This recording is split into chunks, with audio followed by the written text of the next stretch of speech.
بسم اللہ الرحمن الرحیم۔ شروع کرتا ہوں اللہ تعالیٰ کے نام کے ساتھ جو بڑا مہربان نہایت رحم کرنے والا ہے۔ سیدنا عبداللہ بن عمر رضی اللہ عنہما نے کہا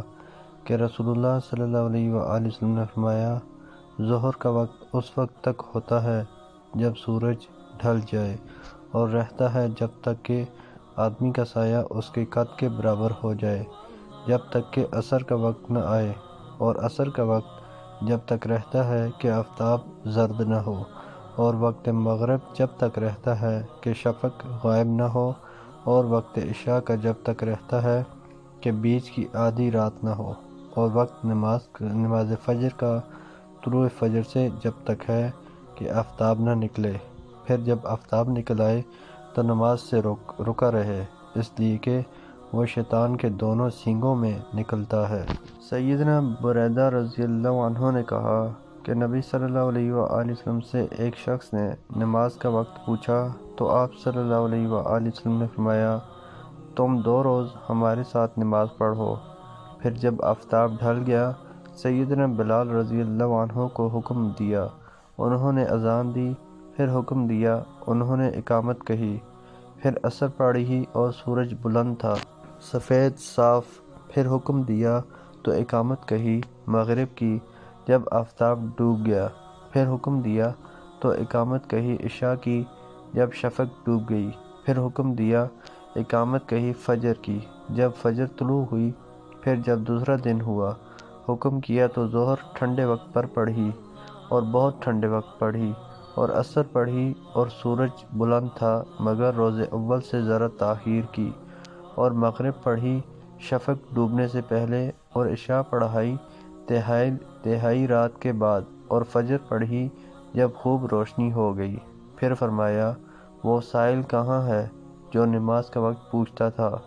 اس نے کہا، اے اللہ کے رسول، میں حاضر ہوں۔ آپ صلی اللہ علیہ وآلہ وسلم نے فرمایا،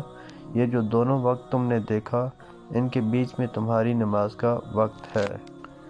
سیدنا ابو ہریرہ رضی اللہ عنہ نے کہا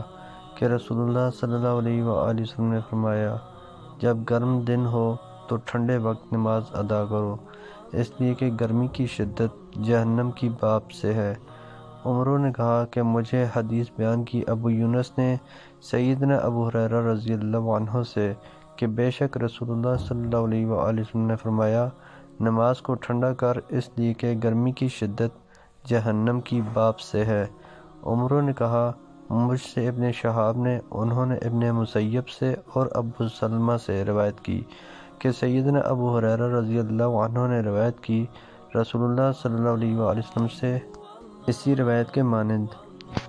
سیدنا ابو ہریرہ رضی اللہ عنہ نے کہا کہ رسول اللہ صلی اللہ علیہ وآلہ وسلم نے فرمایا، دوزخ کی آگ نے اپنے پروردگار کے آگے شکایت کی اور عرض کی کہ اے رب، کھا گیا میرا ایک ٹکڑا دوسرے کو، تو اس کو 2 سانس لینے کی اجازت دی، ایک سانس جاڑے میں اور ایک سانس گرمی میں، سو اسی وجہ سے ہے جو تم پاتے ہو شدت گرمی اور سردی کی۔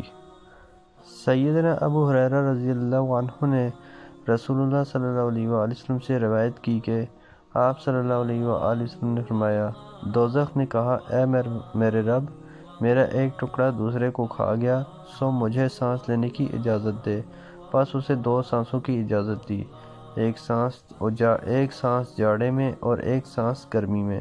سو جو پاتے ہو تم سردی سے وہ جہنم کی سانس ہے، اور جو پاتے ہو تم گرمی سے وہ جہنم کی سانس ہے۔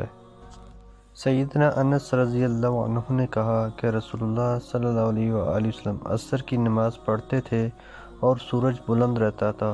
اور اس میں گرمی ہوتی تھی، اور جانے والا اونچے کناروں تک جاتا تھا اور وہاں پہنچ جاتا تھا اور آفتاب بلند رہتا تھا۔ حضرت عبداللہ بن مسعود رضی اللہ عنہ کہتے ہیں کہ رسول اللہ صلی اللہ علیہ وآلہ وسلم نے فرمایا، جو حاکم بھی لوگوں کے درمیان فیصلے کرتا ہے، وہ قیامت کے دن اس حال میں آئے گا کہ ایک فرشتہ اس کی گدی پکڑے ہوئے ہوگا، پھر وہ فرشتہ اپنا سر آسمان کی طرف اٹھائے گا، اگر حکم ہوگا کہ اس کو پھینک دو تو وہ اسے ایک ایسی کھائی میں پھینک دے گا جس میں وہ 40 برس تک گرتا چلا جائے گا، محترم دوستو، اللہ تعالیٰ سے دعا ہے اللہ تعالیٰ ہمیں ان حدیث پر عمل کرنے کی توفیق عطا فرمائے،